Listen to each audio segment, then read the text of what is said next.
나의 지성소에 들어가 보좌하며.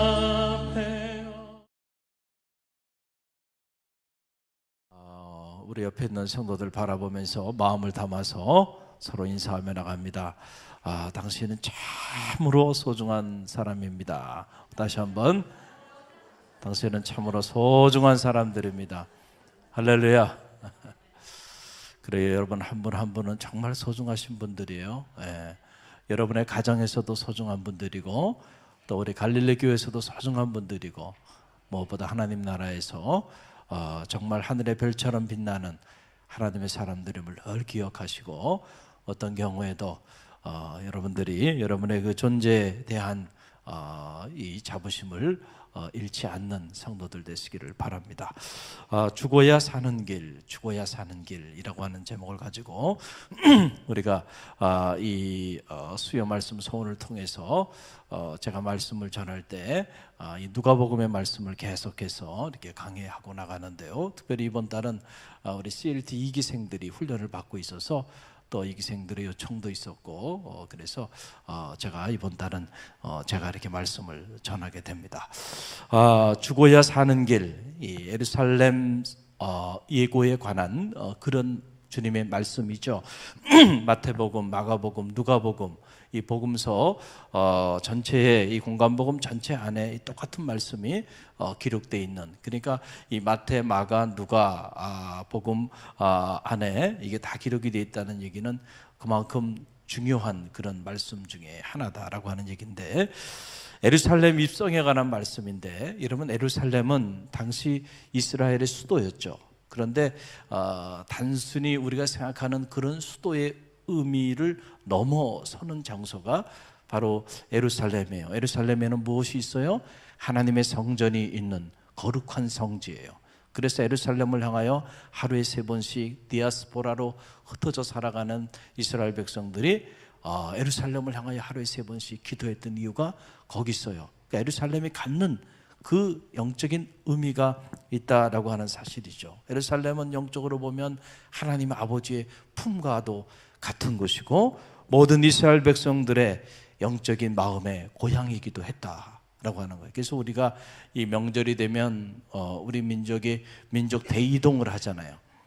어디를 향해 갑니까? 고향을 향해 가죠. 그 이스라엘 백성들은 이스라엘의 절기가 되면 다 어디를 향해 와요? 예루살렘으로 오는 거예요. 전 세계 박해로 인해서 디아스포라로 흩어져 있는 사람들이 다 하나같이 예루살렘으로. 그러니까 그 예루살렘이 갖는 의미가 우리가 지금 생각하는 것과는 다르다는 거예요. 단순한 수도가 아니었다라고 하는 것이죠. 그 예루살렘을 향하여 모두가 나아가게 되었다는 거예요. 그래서 이 예루살렘 어떻게 보면 물적인 차원에서나 정서적인 차원에서나 영적인 차원에서나 단순한 수도가 아니었고, 어떻게 보면은 어머니의 품과도 같은, 그렇죠? 가장 숭고한 자리, 가장 따뜻한 자리, 가장 마음에 고향처럼 느껴질 수 있는 가장 편한 마음으로 그렇게 잠들 수 있는 곳이 저는 어머니의 품이라고 생각합니다. 요만큼의 의심도 없이 혹시 잠자고 있을 때 나를 어떻게 해야 하지 않을까, 이런 염려 어머니 품에서는 할 수 없는 거잖아요. 바로 그런 곳이 예루살렘이었다. 그러니까 예루살렘이 그만큼 중요한 장소였는데, 그래서 제자들이 예수님을 따르면서도 그들이 언젠간 때가 되면 우리 선생님께서 이 예루살렘에 입성하실 거야, 그렇죠? 그 꿈을 가진 거예요. 그리고 예루살렘에 입성하시게 되면 우리 주님께서 가지고 계신 이 놀라운 능력을 가지고 새 하늘과 새 땅, 메시아로서 새로운 세계의 문을 여시면서 높은 보좌에 모든 이스라엘 백성들의 그 영광을 받으면서 언젠간 그 자리에 오르실 거예요. 저분은 그런 분이야, 남다른 분이야. 그래서 이스라엘 백성들 중에 특별히 제자들이 목숨을 걸고 주님의 제자가 되기를 열망했고, 그리고 주님의 제자의 길을 걸어간 것입니다. 그래서 우리가 복음서를 보게 되면 이런 기록이 나오죠. 주의 형제들이 이런 말을 하는 거예요. 당신이 이 총구석에서 지금 이루고 있지 말고 당신의 능력을 좀 큰 물에 가서, 그러니까 그 큰 물이 어디예요? 예루살렘으로 가라는 거예요. 예루살렘으로 가서 많은 사람들에게 당신의 능력을 좀 보라는 거죠. 또 제자들은 심지어 예수님이 예루살렘에 입성하게 되면은 높은 보좌에 이제 오르게 될 텐데, 그러면 우리가 서로 그 보좌에 누가 좌우에 앉게 될 것인가, 이거 가지고 권력 다툼이 일어나기도 했다라고 하는 거죠. 자, 그런데 오늘 저와 여러분이 읽은 이 짧은 말씀을 우리가 들여다보면 이 말씀 안에서는 어떻게 된 일인지, 주님께서 예루살렘 입성에 관한 예고의 말씀을 제자들만 따로 불러서 선포하셨는데, 그 이야기를 들어보면 제자들의 expectation, 제자들의 기대하고는 전혀 다른 말씀을 지금 주님이 하시는 거예요. 내용은 간단하죠. 뭐라고 얘기하게 되나요? 내가 이제 예루살렘에 입성하게 될 텐데, 그곳에 가면 이방인들에게 넘겨지게 될 거고, 그들에 의해서 희롱을 당하고 능욕을 당하고 침뱉음을 당할 것이다. 그리고 그들은 나를 채찍질할 것이고 결국 나를 죽일 것이다. 그리고 내가 3일 만에 살아나리라 라고 하는 말씀을 하신 거예요. 당시 제자들로서는 도저히 이 말씀을 이해할 수가 없었던 거예요. 그렇잖아요. 우리도 이렇게 보면은, 자, 우리가 원하든 원치 않든 가만히 우리 자신을 성찰해 보면 여러분 각자가 기호가 있습니다. 말씀을 듣는 기호가 있어요. 이게 무슨 말이냐면은, 여러분이 여러분 자신을 잘 몰라서 그래요. 그러나 여러분이 한번 분석해 보면 알게 돼요. 주로 나는 어떤 말씀을 듣고 싶어 하는 사람인가, 보면 다 그 범주가 있어요. 그래서 내가 듣고 싶은 말씀, 내가 듣고 싶은 설교를 들었을 때는 뭐를 받았다 그래요? 은혜를 받았다 그래요. 은혜를. 그런데 내가 이렇게 좀 듣고 싶어 하지 않는 그런 말씀이 있어요. 여러분 있습니다. 여러분 있어요. 그런데 그런 말씀을 여러분들이 이렇게 들었을 때는 뭘 받았다 그래요? 상처를 받았다 그래요. 그리고 시험에 빠져. 그래서 똑같은 말씀을 동시에 선포하는데요, 한쪽에서는 은혜 받았다 그러고 한쪽에서는 상처 받았다 그러고. 그러니까 이게 목회자로서 이 청년 시절에는 이렇게 설교하고 난 다음에 목사님 은혜 받았습니다 그러면 막 너무너무 막 기분이 좋아가지고 막 그냥 그러는데, 지금 저한테 여러분이 그러시면요, 제가 어떻게 반응할까요? 이미 그 세계를 다 아니까. 당신이 듣고 싶은 말씀을 들었군요. 주님이 당신에게 하시고자 하시는 말씀을 당신이 들어야 되는데 당신이 듣고 싶은 말씀을 들었군요. 이런 생각을 하지 말아야 되는데 그런 생각이 들 때도 있다니까요. 할렐루야. 그리고 어느 날 기도하는 중에 하나님께서 새벽에 저에게 강하게 주셔서, 내가 이런 설교를 하려고 계획을 다 해놨는데 그 계획을 수정하셔서 내 생각과 다른 말씀을 선포하라고 할 때가 있어요. 그럴 때 그 말씀을 선포하면 그때 좀 은혜들 많이 받으면 되는데, 제 경험에 의하면 주님께서 주시는 그 말씀을 선포했을 때는 은혜 받았다는 분들이 아직은 없더라고요. 그래서 참 갈등이 될 때가 있어요. 할렐루야. 무슨 얘기인지 아시겠죠?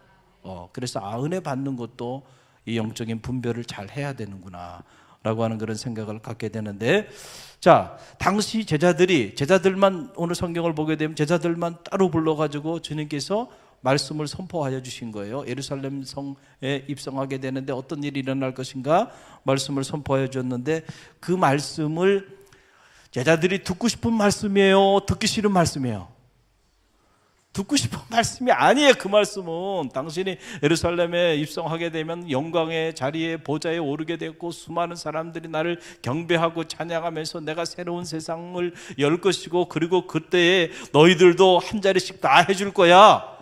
뭐 좀 이런 얘기를 하기를 지금 마음속에 막 기대하고 있는데 정반대 이야기를 하니까, 오늘 성경을 보게 되면 그러니까 그들이 주님이 무슨 말씀을 하시는지 전혀 깨닫지 못하였다. 성경은 이렇게 기록하고 있어요. 여러분 보세요.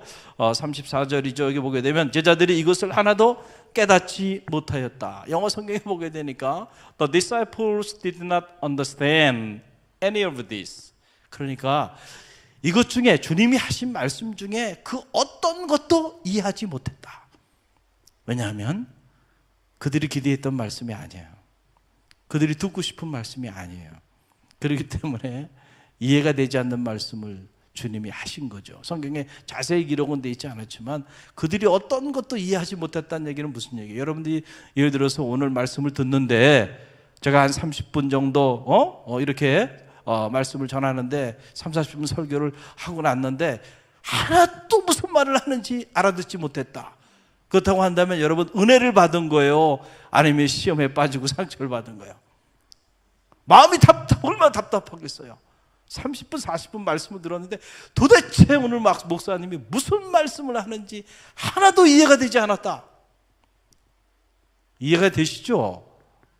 그러니까 우리가 read between the lines, 행간을 읽으라고 그 행간을 읽어보면 당시에 제자들의 마음이 주님의 이 특별한 말씀을 들었음에도 불구하고 마음이 편치 않았고 오히려 어떤 이들은 시험에 빠진 이들도 있었겠구나 라고 하는 것을 우리가 짐작해 볼 수가 있어요. 그러나 여러분 주님이 지금 하신 이 말씀은 엄청난 메시지가 담겨있는 말씀임을 우리는 이미 잘 알고 있습니다. 할렐루야. 바로 죽어야 사는 길, 바로 그 길을 우리에게 가르쳐 주시는 그런 말씀이죠. 주님께서 이 죽어야 사는 길, 내가 이제 그 길을 가겠다는 거예요. 그러니까 제자들인 너희들, 지금부터 너희들도 마음의 준비를 단단히 해. 그래서 그들만 따로 불러가지고 죽어야 사는 그 길을 지금 제자들에게 주님께서 말씀해 주신 거예요. 여러분, 이 죽어야만 사는 길, 그 길을 주님이 가셨고요. 그렇기 때문에 주님의 제자된 우리도 그 길을 걸어가야만 합니다. 할렐루야.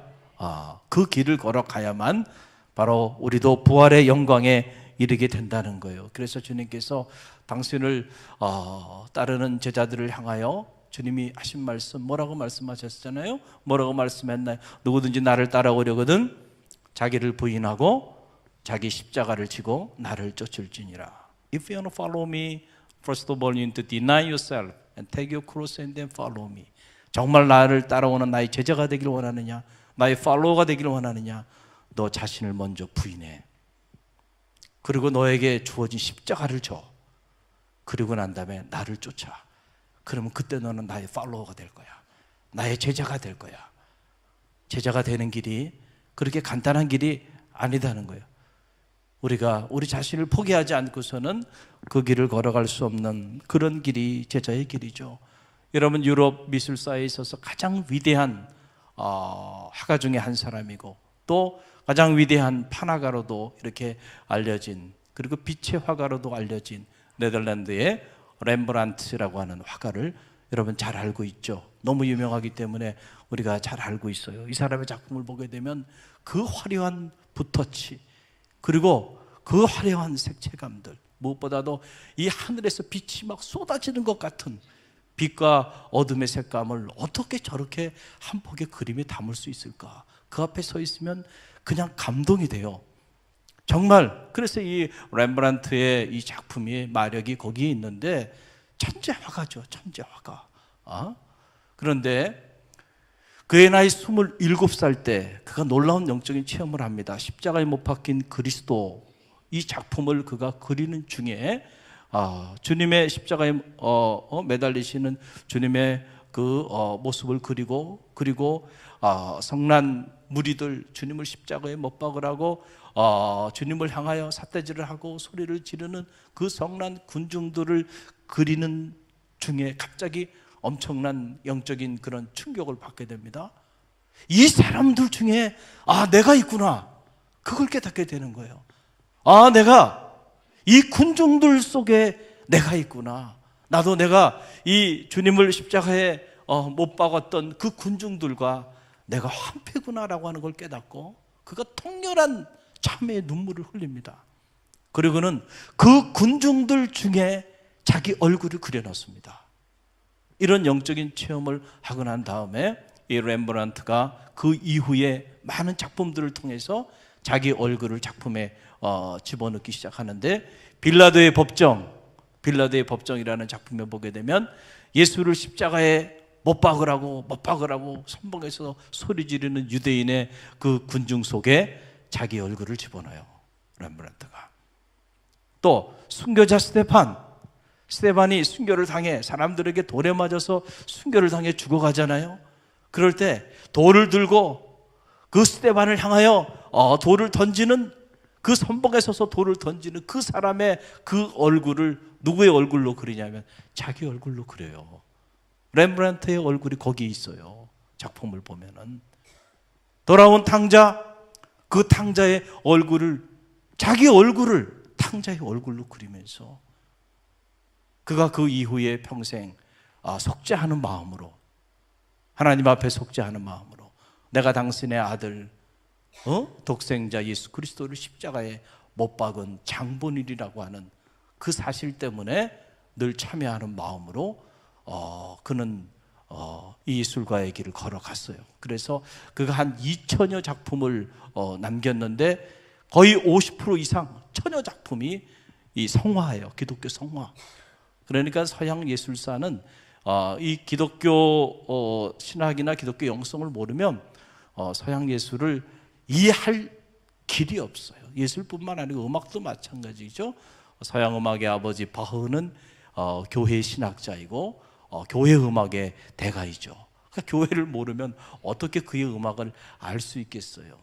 서양의 문화와 문명이 다 기독교 문화와 문명인데, 특별히 렘브란트는 자기 자신이, 자기가 얼마나 부족한 죄인인지 자기 자신을 깊이 있게 성찰했던 그런 위대한 화가이기도 합니다. 여러분의 얼굴은 여러분이 그리는 작품 속에 어디에 있나요? 우리는 많은 경우, 저를 비롯해서 우리는 많은 경우 영광의 자리에 내 얼굴이 있기를 바라죠. 그렇잖아요. 쉬운 일이 아니에요. 영광의 자리에 그 중심에 내가 있지 않은 것으로 인하여 때로는 내가 소외당했다고, 때로는 내가 거기 왜 없냐고 우리는 그렇게 소리치면서 살아가는데, 하나님 입장에서 보면 그런 우리의 모습이 과연 어떤 모습으로 비춰질지. 목사가 죽어야 교회가 산다. 아멘? 아멘. 예? 맞는 말이에요. 목사가 죽어야 교회가 살아요. 또 장로가 죽어야 교회가 삽니다. 할렐루야. 근데 교회 밖에 있는 사람들은 우리에게 뭐라고 말하냐면 너희 모두가 죽어야 세상이 산다고 얘기합니다. 할렐루야. 그 사도 바울은 말하기를 뭐라고 말해요? 나는 날마다 죽노라. 그 사도 바울은 날마다 자기를 죽이는 길을 걸어간 거예요. 그 놀라운 영적인 세계까지 이른 그 하나님의 사람도 날마다 자기 안에 끊임없이 일어나고 있는 죽지 않은 그 자아로 인하여 몸부림치면서 주의 길을 걸어갔던 것을 우리는 잘 알고 있습니다. 사실 어떻게 보면 우리가 오늘 여기 2단계 훈련 받는 분들도 있는데, 여러분들 영성 훈련을 한다고 하는 건 뭐예요? 자기를 죽이는 연습을 하는 거예요. 다른 게 아니에요. 성화의 길을 걸어간다. 어떻게 성화가 되나요? 나를 비울 때 비로소 그 안에 그리스도가 살아 역사하게 되기 때문에 결국은 나를 비우는 작업을 하는 거죠. 할렐루야. 나를 죽이는 작업을 하는 거예요. 누가 성숙한 그리스도인입니까? 자기를 죽인 사람입니다. 더 많이 죽인 사람이 그 사람이 성숙한 그리스도인이죠. 그래서 나의 자아가 죽어야 하고 나의 세속적인 욕망과 이 그릇된 편견이 죽어야 하고 나의 옛사람의 모습이 죽어야 새 사람의 위대한 역사들이 나타나는 거예요. 그러니까 우리는 평생 이 죽어야 사는 그 길을 우리가 향하여 나아가는 거예요. 내가 죽은 만큼 내 안에 생명의 역사가 나타난다는 사실을 꼭 기억하시기를 바랍니다. 그러나 우리가 주님의 십자가 아래서 이렇게 죽고자 하는 것 결국 쉽지 않아요. 왜냐하면 반드시 고통과 고난이 따라오기 때문에 그래요. 그렇잖아요? 여러분 죽는 게 쉽습니까?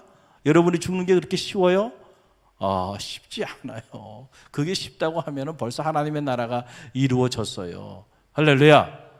그런데 왜 아직도 하나님의 나라가 이루어지지 않고 교회 안에도 갈등이 있고 아직도 세상은 점점 더 어두워져 가고 이러고 있나요? 마땅히 우리가 십자가의 보혈의 피 아래서 주님이 가신 그 길을 갔으면은 세상은 달라졌을 텐데 우리가 그러지 못하고 여전히 죽지 못하고 살아가고 있기 때문에 그런 거죠. 제가 그 결혼할 때 그때 그 강남에 신혼 플라자라고 하는 게 이렇게 처음 생긴 거예요. 그때 그 당시에. 그래서 거기서 당시 돈으로 100만 원어치 물품을 사면 대만 발음이 잘 안 나. 신혼여행을 공짜로 갈 수 있는 티켓을 줬어요. 그런데 제가 이제 결혼할 때 저희 가까이 있는 그 친구들이 물론 저도 어려웠지만은 그 친구들은 더 어려웠어요. 너무너무 어려웠어요. 얼마 전에 그 친구 중에 한 친구가 미국에서 이제 UMC 교회 목회하는데 방문해가지고 잠시 만난 적이 있는데 그 친구도 이제 제 가까이 있었던 친구 중에 하나야. 너무너무 어렵게 살았어요. 그래서 그 결혼을 하고 싶었는데 돈이 없어 결혼식도 올리지 못하는 친구들이 주변에 있었어요. 그래서 제가 결혼을 해야 되는데 너무너무 부담이 되는 거예요. 그래가지고 우리 장현정 어머님한테 그랬어요. 제가 지금 생각해 보면 참 못된 짓을 한 거예요. 어느 놈이 와가지고 우리 딸을 데려가면서 그런 말을 한다 그러면 저는 안 줄 것 같아요. 제가 그때 가지고 여차 이런 상황인데 아무것도 하고 싶지 않습니다. 아무것도 안 한다 그랬어요. 그래서 그래서 반지 하나도 우리는 하지 않고 신혼여행도 가지 않을 거고요. 아무것도 안 하겠다. 근데 막내딸이 결혼하는데 아무것도 안 하겠다는 게 이게 지금 그 부모 입장에서 아버지 입장에서 어땠을까? 그런데 이제 그분이 좀 훌륭한 장로님이시고 그러니까 또 사위이긴 하지만 주의 길을 걸어가는 성직자이고 이러니까 순종을 하시더라고요. 그래가지고 지금은 사라졌지만 감독의 신학대학 안에 웰치 채플이 있어요. 그 채플에서 결혼하시겠습니다. 거기는 그냥 이렇게 그 당시만 해도 거기 이렇게 관리하고 청소하는 분들에게 조금만 사례하면은 그냥 결혼식을 할 수가 있었어요. 그러니까 돈이 필요가 없는 거예요. 그렇게 결혼식을 올리고 미국에 유학 가기 전에 저 수유리에 아주 그 단칸방이에요. 딱 들어가면 왼편에는 화장실이 있고 오른쪽에 방 하나 있는데 그냥 가구고 뭐고 집어넣을 것 하나도 없고요. 거기서 신혼방을 시작해서 두 사람 몸 딱 들어가서 앉으면 딱 들어가 앉아있는 그런 데서 시작을 했습니다. 그러니 자, 우리 장인장 어머니 마음 지금 와서 제가 이해가 돼요. 그런 데서 제가 이렇게 하고요. 그 이유는 가까이 있는 친구들이 너무 어렵게 살았고 그래서 내가 결혼식을 올리는 것 자체만 가지고도 내 마음에 큰 부담이 됐어요. 그렇게 이제 초라하게 결혼식을 올렸는데 장인장 어머님이 너무 가슴에 아프고 안 됐는지 우리도 모르는 사이에 그 티켓을 가져온 거예요. 그러니까 그래가지고 우리가 산 것도 아니야. 당신들이 뭔가 다른 걸로 해가지고 거기 100만 원 했지 거기서 물품을 사시고 그리고 티켓을 가져와서 이거는 공짜 티켓이니까 갔다 오라는 거예요. 그러니 그건 안 갔다 올 수가 없잖아요. 여러분에게 이 얘기 처음 하는 것 같은데 오늘 잘 오셨어요 이 밤에. 그래가지고 그걸 가지고 대만이라는 거를 그 당시에 제가 비행기를 제 생애 처음 타본 거예요.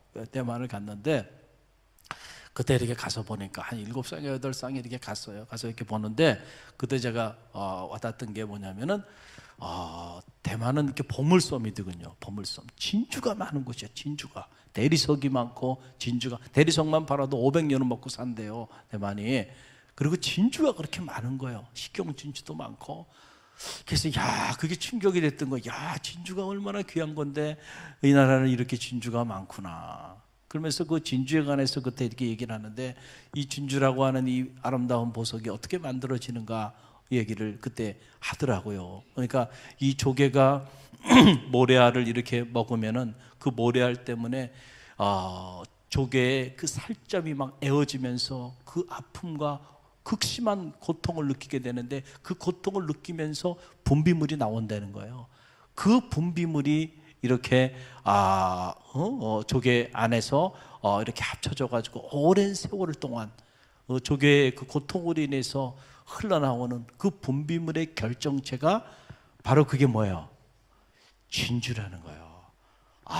그때 내가 그 이야기를 듣고는 큰 마음의 교훈을 받았습니다. 영어에도 보게 되면 no pain, no gain이라고 하는 말이 있거든요. 그건 뭐예요? 고통이 없이 아무것도 얻는 것이 없다는 거예요. 우리가 뭔가를 얻기를 원한다고 한다면 뭐예요? 오늘 고통을 감내해야 한다는 거예요. No pain, no pearl. 고통이 없는 진주는 없다. No crown, no cross, no crown. 뭐예요? 십자가 없는 부활의 영광은 없다는 거예요. 그러니까 우리가 많은 경우 자꾸 거짓 복음에 속잖아요. 죽어야 합니다. 죽어야 합니다. 고통과 고난을 감수해야 합니다. 이거 다 누가 듣고 싶어 하는 설교가 아니에요.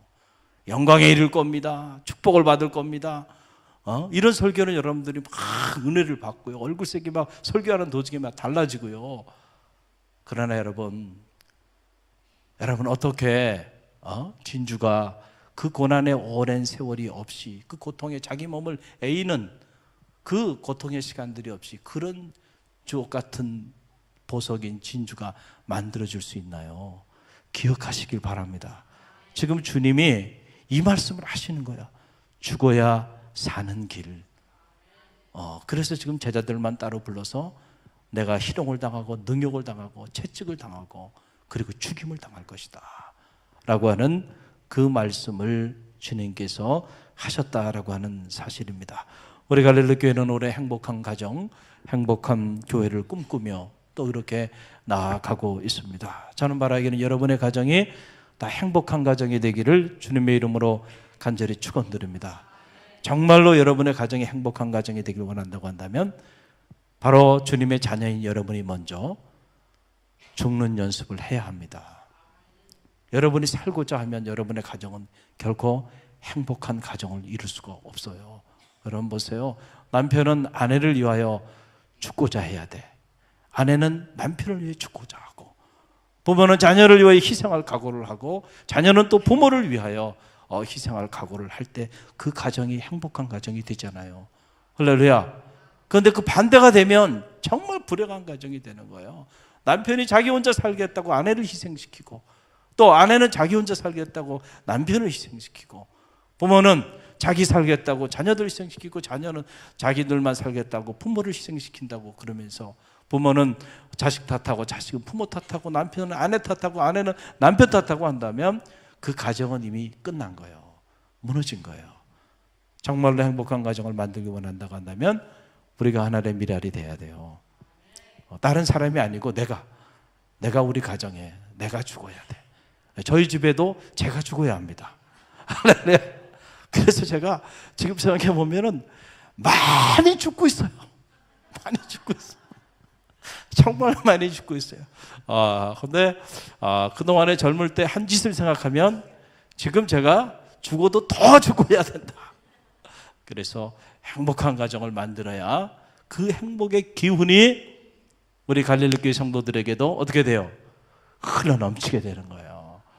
저희 가정이 행복해야죠. 만약에 저희 가정이 불행해가지고 막 문제가 되면은 교회 전체가 어려워집니다. 할렐루야. 영적인 전쟁이죠. 저는 장로님들의 가정도 다 행복해야 된다고 믿습니다. 그래서 우리가 장로님 되시는 분들은 반드시 가정을 보는 거예요. 인가기도가 됐는가, 가정은 행복한가, 그걸 봐야 되는 거예요. 왜냐하면 장로님들의 가정이 행복해야 그 장로님들의 평신도 지도자로서 장로님들의 그러한 삶이 모범이 돼서 온 성도들에게 하나의 영향력을 갖게 되기 때문에 그래요.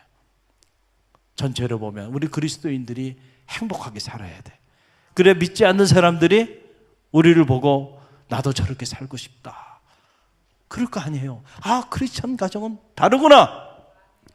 우리가 이 세속적인 기준을 가지고 보는 게 아니잖아요. 우리는. 할렐루야. 어떻게 저런 상황 속에서도 저 가정이 저렇게 하나가 되면서 저렇게 행복한 가정을 이루어 나갈 수 있을까? 많은 재산을 가지고 있으면서도 불행하게 싸우며 살아가는 사람들이 얼마나 많아요. 그래서 이 기독교 신앙이 너무너무 중요한 거예요. 할렐루야. 그래서 저는 바라기는 죽어야 사는 길, 이 길을 여러분들이 꼭 가슴에 품으세요. 품으시고 거짓 복음에 속지 마시고요. 주님이 주신 말씀대로 우리가 죽고자 하면 결코 죽지 않아요. 죽고자 할 때 살 길이 열린다는 사실을 꼭 기억하시고 이 말씀으로 여러분들이 부활의 영광에 이르는 축복이 있기를 주님의 이름으로 간절히 축원드립니다. 우리 함께 기도합니다.